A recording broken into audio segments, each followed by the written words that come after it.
அரசாங்கம் கொண்டு வந்திருக்கக்கூடிய விவசாய சட்டங்கள் குறித்த விளக்க கூட்டம் தமிழ்நாடு முழுவதும் 1100க்கும் மேற்பட்ட இடங்களில் வருகின்ற 25ஆம் தேதிக்குள் நடத்தப்படுவதற்கான ஏற்பாடுகள் செய்யப்பட்டிருக்கின்றன. பாரதிய ஜனதா கட்சியின் சார்பில் திராவிட முன்னேற்ற கழகத்தினுடைய கூட்டணி நாடு முழுவதும் பொய் பிரச்சாரத்தை மேற்கொண்டிருக்கின்றார்கள். சட்ட மசோதாக்களால் விவசாயிகளுக்கு எப்படிப்பட்ட நன்மைகள் ஏற்பட போகின்றன என்பதை பற்றி விளக்கி நாங்கள் விவசாயிகளை, மக்களை கிராமங்களிலே சென்று சந்தித்துக் கொண்டிருக்கின்றோம். திராவிட முன்னேற்ற கழகத்தினுடைய கூட்டணியினுடைய முயற்சியை தோற்கடிக்கப்பட வேண்டும் என்பதே இதனுடைய நோக்கம்.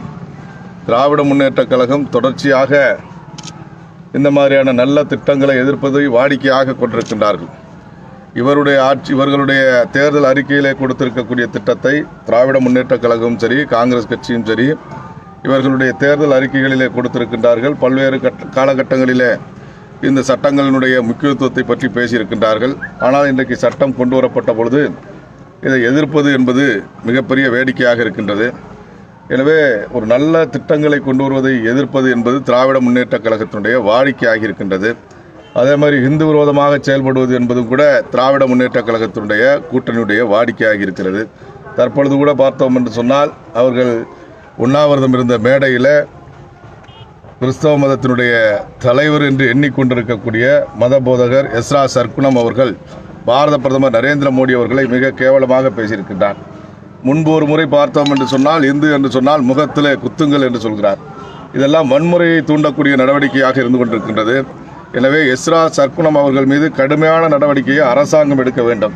அரசாங்கம் எடுக்கவில்லை என்று சொன்னால் நாங்கள் நடவடிக்கை எடுக்க வேண்டிய சூழ்நிலை வரும். நாங்கள் நடவடிக்கை எடுத்தோம்னா நாட்டில் அமைதி இருக்காது. இந்த மாதிரி இந்து மதத்தை பேசுறது, இந்துக்களை அடிங்கன்னு சொல்கிறதெல்லாம் கேட்டுக்கிட்டு இருக்கிறதுக்கு நாங்கள் ஒன்றும் அவர்கள் வழி வந்தவர்கள் இல்லை. ஒரு கண்ணத்தில் அடித்தா மறு கண்ணத்தை திருப்பி காட்டுங்கன்னு சொல்கிற வழி கிடையாது. நாங்கள் கடவுள் அநீதி அளிக்கிறதுக்காக ஆயுதம் எடுத்த கடவுளின் வழி வந்தவர்கள். அதனால் இந்த மாதிரி பேசுகிறத இதோட எஸ்ரா சர்க்குணம் நிறுத்திக்கணும். நிறுத்தலைன்னு சொன்னால் அரசாங்கம் சரியான நடவடிக்கை எடுக்கலை, வழக்கு பதிவு பண்ணல, அவர் உரிய நடவடிக்கை எடுக்கலைன்னு சொன்னால் நிச்சயமாக இனிமேலுக்கு அவர் நாட்டில் நடமாட முடியாத சூழ்நிலையை உருவாக்க வேண்டிய சூழ்நிலை ஏற்பட்டு போயிடும் அப்படிங்கிறத மட்டும் சொல்லிக்கிறோம். கூட்டணியின் போது தேர்தல் குழுவெல்லாம் அமைச்சு கூட்டணி பேச்சுவார்த்தை நடந்தால் தான் சொல்ல முடியும். ஒன்றும் சொல்கிறது கிடையாது.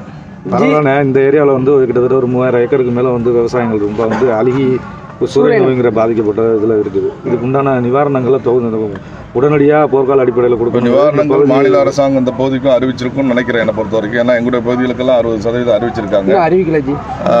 அதனால பாதிக்கப்பட்ட பகுதிகள் எந்த பகுதி பாதிக்கப்பட்டிருந்தாலும் கூட அவங்களுக்கு உரிய நிவாரணம் கொடுக்கணுங்கிறதுல எந்த மாற்று கருத்து கிடையாது. அப்படி அறிவிக்காமல் இருந்தால் நிச்சயமாக அதை பற்றி நம்ம முயற்சி.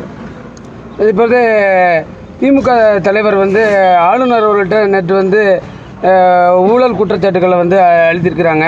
தொடர்ந்து இன்னும் பல குற்றச்சாட்டுகளை இரண்டாம் கட்டமாக அறிவிக்க உள்ளதாக கூறியிருக்கிறார். இவங்க மேலே அவர் ஊழல் குற்றச்சாட்டு சொல்லியிருக்காரு. அவங்க மேலே பட்டியல் போட்டு அதிமுகவில்னு சொல்லியிருக்காங்க. இதை எப்படி எடுத்துக்கிறது? யார் யார் ஊழல் பண்ணியிருக்காங்கிறத கண்டிப்பாக மத்திய அரசாங்கம் விசாரிக்கும், நடவடிக்கை எடுக்கும். அதில் ஒன்றும் மாற்றம் இருக்காது. Okay, thank you. வந்துடலாமா?